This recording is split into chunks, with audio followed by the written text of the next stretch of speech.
Hello everyone, welcome to our YouTube channel. This is our second lecture.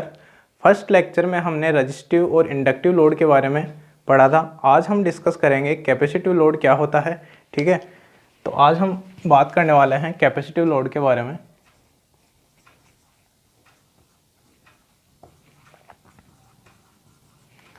ठीक है, अब capacitive load, capacitor के साथ में उसका कुछ इंटरनल रेजिस्टेंस होता है और ये कैपेसिटर हो गया R और C। इसके अक्रॉस जो वोल्टेज होता है अपना V वोल्टेज, इसके अंदर करंट I होगी। ठीक है, जो अपने पिछले रजिस्टिव और इंडक्टर के अंदर जो पढ़ा था वही सेम प्रोसेस इसके अंदर चलेगा। अपने को इम्पिडेंस ये इसका इम्पिडेंस क्या होगा R minus J into XC।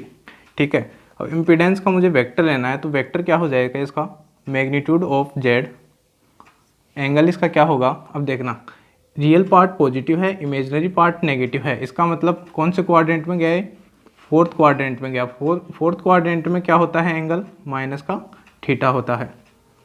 ठीक है, ये Z की वैल्यू अपने पास आ गई। इसके बाद में अपन करंट कैलकुलेट करेंगे।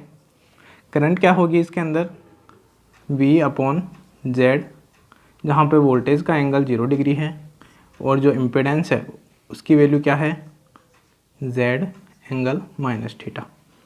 ठीक है भाई, इसके बाद में मैं इसको सिंप्लीफिकेशन करूँ तो क्या हो जाएगा, I angle minus theta degree है, माइनस थीटा डिग्री एंगल है, ऊपर जाते क्या हो जाएगा प्लस का थीटा हो जाएगा। तो करंट की वैल्यू कितनी आ गई, I प्लस थीटा। अब मैं इसका क्या करता हूँ, फेजर डायग्राम ड्रॉ करता हूँ। ये हो गया अपना वोल्टेज, इसका एंगल 0 डिग्री हो गया। अब करंट जो है, करंट क्या कर रही है हमारी, लीड कर रही है। करंट वोल्टेज से लीड कर रही है कितनी degree, theta degree.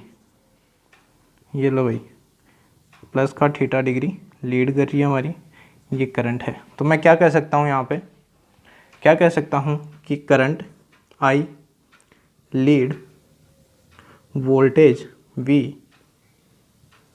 By current I lead voltage V bye angle theta degree. ठीक है, अब ध्यान रखना भाई, पिछली बार अपन ने कैपेसिटिव लोड इस बार पढ़ा है, पिछली बार अपन ने पढ़ा था इंडक्टिव लोड। इंडक्टिव लोड के केस में क्या था, इंडक्टिव लोड के केस में current lag voltage bye angle theta degree. Inductive load के केस में लैग करती है करंट और कैपेसिटिव लोड के केस में लीड करती है करंट। तो इससे क्या निकला अपना, कैपेसिटिव लोड जो है वो लीडिंग पावर फैक्टर प्रोवाइड करता है, लीडिंग पावर फैक्टर प्रोवाइड करता है। ठीक है, अब मुझे इसकी पावर निकालनी है, पावर के बारे में बात करनी है मुझे। तो S बराबर क्या होता है अपना, S बराबर होता है V I का क्या लेते हैं अपन, कंजुगेट लेते हैं। ठीक है, अब मैं बात करूं किसकी, वोल्टेज यहाँ पे अपनी वैल्यू क्या है V angle of theta 0 degree. Current का एंगल क्या है अपने पास प्लस का थीटा, कंजुगेट लेते हैं तो माइनस थीटा हो जाएगा यहाँ पे। ठीक है, तो VI माइनस का थीटा, ये अपनी पावर आ गई। अब इसके पार्ट्स जो हैं P और Q, इसके बारे में बात करूं, P जो है S का कौन सा पार्ट है, रियल वाला पार्ट है, तो इसके साथ क्या आ जाएगा, S का कौन सा पार्ट है, रियल, तो कोस थीटा आ जाएगा। और जो रिएक्टिव वाला पार्ट है वो S का कौन सा, इमेजिनरी वाला पार्ट है, तो S के साथ में साइन थीटा आ जाएगा। ठीक है, अब देखो थीटा की जो वैल्यू है माइनस थीटा, यहाँ पे पुट करते हैं अपन कोस माइनस का थीटा, यहाँ पे भी माइनस का थीटा पुट कर देंगे, कोस माइनस का थीटा। अब देखना, कोस माइनस का थीटा फोर्थ क्वाड्रेंट में होने की वजह से कोस की जो वैल्यू है वो पॉजिटिव के अंदर आएगी। ठीक है, तो मैं यहाँ पे लिख देता हूँ प्लस का S। ठीक है, और यहाँ पे जो है, यहाँ सॉरी साइन आएगा, यहाँ पे साइन माइनस थीटा है तो इसकी वैल्यू क्या आएगी, नेगेटिव के अंदर आएगी। ये पॉजिटिव हो गया, ये नेगेटिव हो गया। ठीक है, तो P और Q की वैल्यू अपने पास क्या आई, प्लस का S और माइनस का S। ठीक है, अब ये प्लस का S माइनस का S, इससे क्या रिलेशन निकलता है अपना, देखना, ये अपना सोर्स है, ये अपना लोड लगा दिया, कौन सा लोड पढ़ रहे हैं अपन, कैपेसिटिव लोड। तो ये रेजिस्टेंस हो गया, ये इसका कैपेसिटर हो गया भाई। ये अपना सोर्स है, ये अपना लोड है, लोड कौन सा हो गया अपना, आर और सी, ठीक है।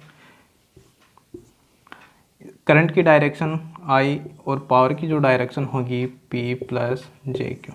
अब देखना पावर की डायरेक्शन, पावर को कौन ऑब्जर्व करता है, रेजिस्टेंस ऑब्जर्व करता है। इसका मतलब पावर को रेजिस्टेंस एब्जॉर्व कर रहा है, इस वजह से यहाँ पे पॉजिटिव आया, पॉजिटिव ऐसा आया। और यहाँ पे देखना कैपेसिटर क्या करता है, कैपेसिटर रिएक्टिव पावर को डिलीवर्ड करता है। नेगेटिव साइन क्या रिप्रेजेंट कर रहा है यहाँ पे, नेगेटिव साइन रिप्रेजेंट कर रहा है कि जो करंट की जो डायरेक्शन है, करंट की जो डायरेक्शन है उसके अपोजिट डायरेक्शन के अंदर ऐसे वो रिएक्टिव पावर को डिलीवर्ड करेगा। ऑब्जर्व ना करके रिएक्टिव पावर को डिलीवर्ड कौन करेगा, कैपेसिटर। अब हम बात करते हैं इंडक्टिव लोड की। इंडक्टिव लोड में क्या था, क्यू बराबर क्या आया था अपने पास, प्लस एस आया था। इसका मतलब क्या था कि जो अपना लोड है, कौन सा लोड, इंडक्टिव लोड, वो क्या करता था कि रिएक्टिव पावर को एब्जॉर्व करता था, जबकि कैपेसिटर क्या करता है, रिएक्टिव पावर को डिलीवर्ड करता है, ठीक है। तो ये अपना जो इंपॉर्टेंट रिलेशन है उसको ध्यान में रखना भाई। अब मैं बात करता हूँ, सपोज यहाँ पे मैंने कैपेसिटिव लोड लिखा है, इसकी जगह अपन को पूछ ले कि प्योर कैपेसिटिव लोड, ठीक है। सपोज मैं यहाँ पे लिख दूँ pure capacitive load, pure capacitive load. तो उस केस में क्या होगा, प्योर कैपेसिटिव लोड के केस में रेजिस्टेंस की जो वैल्यू होगी वो जीरो हो जाएगी, ठीक है। रेजिस्टेंस की वैल्यू मैंने जीरो कर दी है यहाँ पे। इसके बाद में जो इम्पीडेंस आएगा, इम्पीडेंस में रेजिस्टेंस की वैल्यू जीरो हो जाएगी, ठीक है। और ये जो इमेजिनरी पार्ट ऐसा का ऐसा आ जाएगा अपने पास में। ऐसा ही सेम केस, इसका मैग्नीट्यूड निकालें अपन, तो इसमें जो एंगल थीटा है वो क्या हो जाएगा, माइनस का 90 डिग्री। सेम करंट की जो वैल्यू है यहाँ पे माइनस का 90 डिग्री हो जाएगा। ये माइनस का 90 डिग्री ऊपर जाते ही यहाँ पे प्लस का 90 डिग्री हो जाएगा, ठीक है। तो इस केस में जो अपनी करंट है, इस केस में अपनी जो करंट है वो क्या होगी, 90 डिग्री वोल्टेज से लीड करेगी। ध्यान रखना अपनी जो करंट है वो 90 डिग्री लीड होगी। और यहाँ पे क्या आएगा अपना statement, current lead voltage bye angle 90 degree, ठीक है। प्योर इंडक्टिव के केस में बात हो रही है यहाँ पे अपनी। प्योर इंडक्टिव के केस में क्या हो रहा है, अपनी जो करंट है वो 90 डिग्री लीड कर रही है वोल्टेज से। और सेम प्रोसेस इसके अंदर आएगा। पावर की बात करूँ तो करंट यहाँ पे क्या हो जाएगी, माइनस 90। ओवरऑल जो करंट है अपनी वो माइनस का 90 होगी यहाँ पे भी। अब मैं यहाँ पे एंगल पुट करूँ, अपने को पता है कोस 90 की वैल्यू क्या हो जाएगी, जीरो हो जाएगी। कोस 90 की वैल्यू क्या हो जाएगी, जीरो हो जाएगी।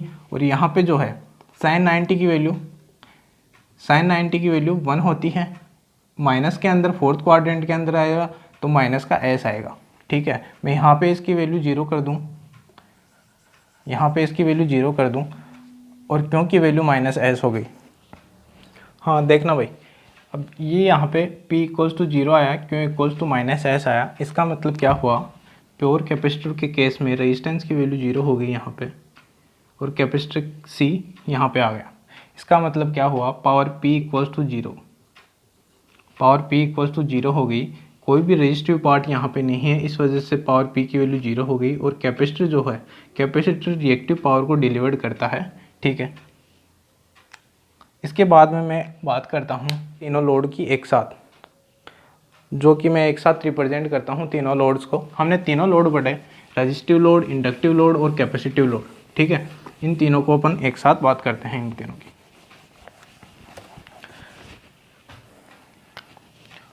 मैंने लिखा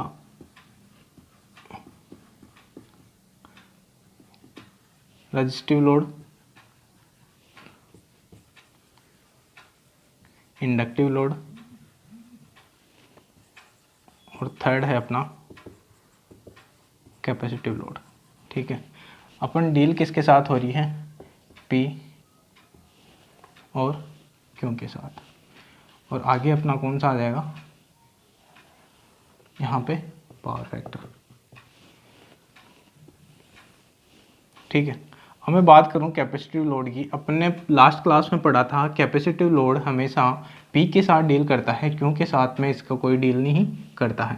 सेम केस इंडक्टिव और कैपेसिटिव लोड हमेशा P के साथ में कोई डील नहीं करता, तो P की वैल्यू जीरो हो गई, ठीक है।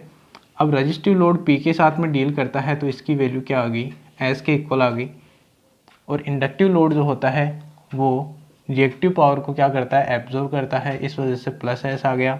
और कैपेसिटिव जो लोड होता है वो क्या करता है, रिएक्टिव पावर को डिलीवर्ड करता है। इसका मतलब यहाँ पे माइनस क्यों नहीं, माइनस एस आ गया। अब प्लस एस और माइनस एस का मतलब क्या हुआ कि जो रजिस्टिव लोड है पी को क्या करता है, एब्जॉर्ब करता है।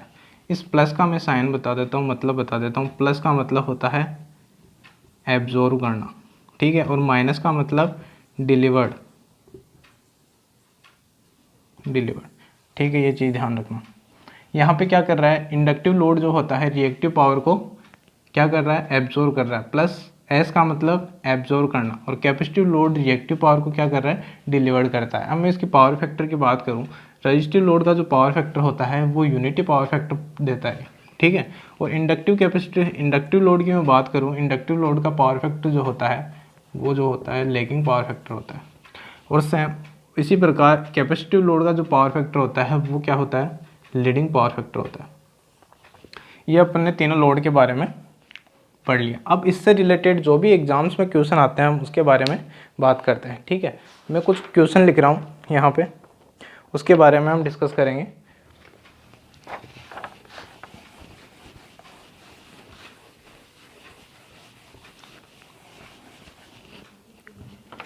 देखना भाई, क्वेश्चन नंबर फर्स्ट अपना जो है, pure inductive has power factor of A, pure inductor has power factor of, मैं इसके ऑप्शन देता हूँ आपको, 0, सेकंड है यूनिटी, थर्ड वन जो है 1/√2, और नन ऑफ दीज, फोर्थ जो अपना है नन ऑफ दीज, ठीक है भाई। कल ही हमने इंडक्टर के बारे में बात की थी, जो अपना लास्ट लेक्चर था वो इंडक्टर के बारे में रिलेटेड था। तो इसका आंसर होगा क्या वो देखना है। मैं बात करूं प्योर इंडक्टर की, ठीक है। प्योर इंडक्टर में रजिस्टिव पार्ट 0 हो जाता है, तो ओनली सिर्फ उसका रेजिस्टेंस आता, वो सॉरी इंडक्टर आता है, ठीक है। ये अपना इंडक्टर है। अब मुझे पावर फैक्टर निकालना है इसका। तो पावर फैक्टर का फॉर्मूला क्या होता है, बेसिकली पावर फैक्टर होता है कोस फाई, ठीक है। पावर फैक्टर क्या होता है, कोस फाई। अब प्योर इंडक्टर क्या करता है, अब मुझे पता है कि एल जो होता है वो क्या, लैगिंग पावर फैक्टर प्रोवाइड करता है, ठीक है। लैगिंग पावर फैक्टर प्रोवाइड करता है इंडक्टर। लेकिन यहाँ पे दिया हुआ है प्योर इंडक्टर। तो प्योर इंडक्टर के केस में करंट और वोल्टेज के बीच का एंगल, ये वोल्टेज हो गया और ये करंट हो गया, इन दोनों के बीच का एंगल 90 डिग्री होता है, ठीक है। प्योर इंडक्टर के केस में वोल्टेज और करंट के बीच का एंगल 90 डिग्री होता है। तो कोस फाई की वैल्यू क्या आ गई, 90 डिग्री। तो यहाँ पे इसका पावर फैक्टर अपन ने निकालेंगे, तो कोस 90 क्या होता है, कोस 90 0। तो भाई इसका पावर फैक्टर क्या आ गया, पावर फैक्टर आ गया 0। फर्स्ट आंसर इसका सही होगा। अपन देखते हैं दूसरे क्वेश्चन पे चलते हैं अपन। ऐसे क्वेश्चन ही आते हैं अपने पास एग्जाम्स में, ठीक है। सेकंड क्वेश्चन है अपना,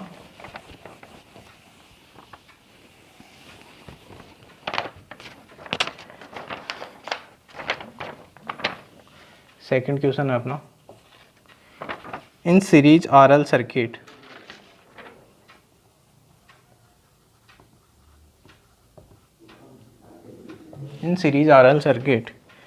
feed by voltage source,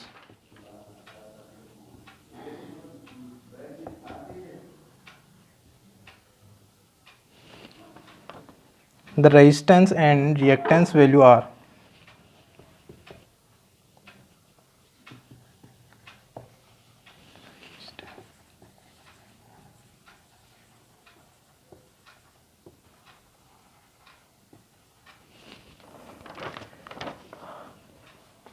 four ohm,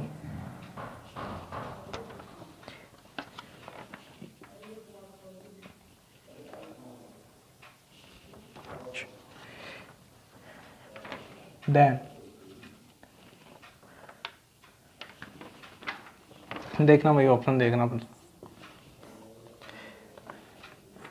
current I lead the voltage by 45 degree, lead the voltage by 45 degree. Second option है अपना current lag the voltage by 45 degree, current lag the voltage by 45 degree.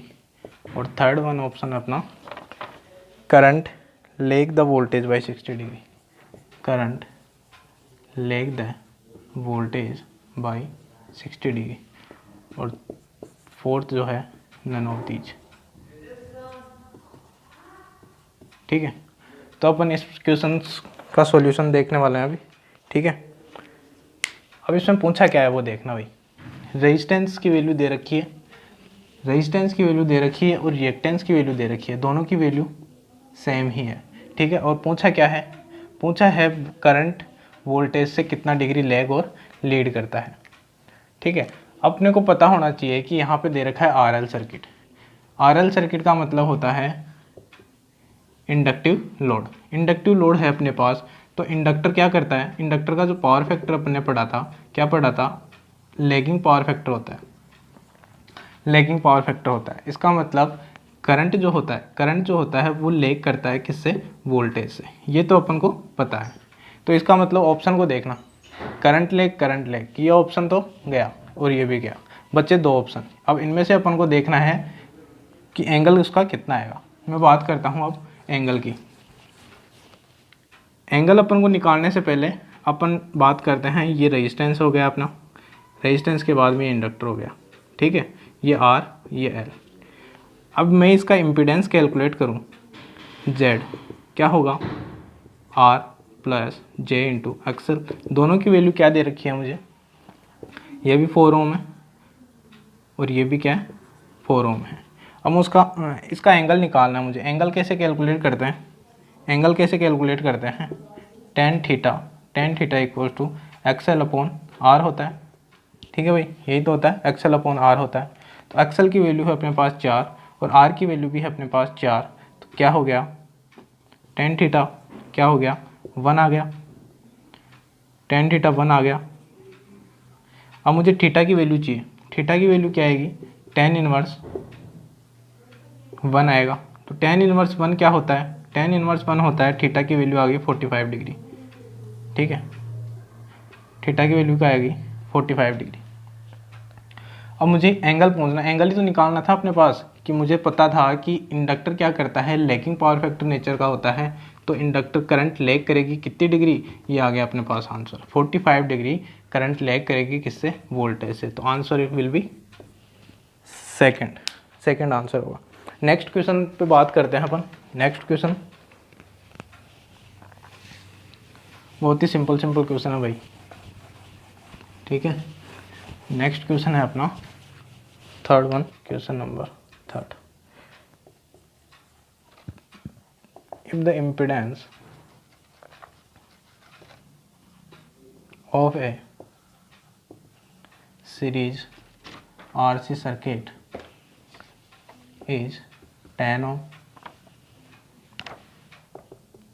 if the value of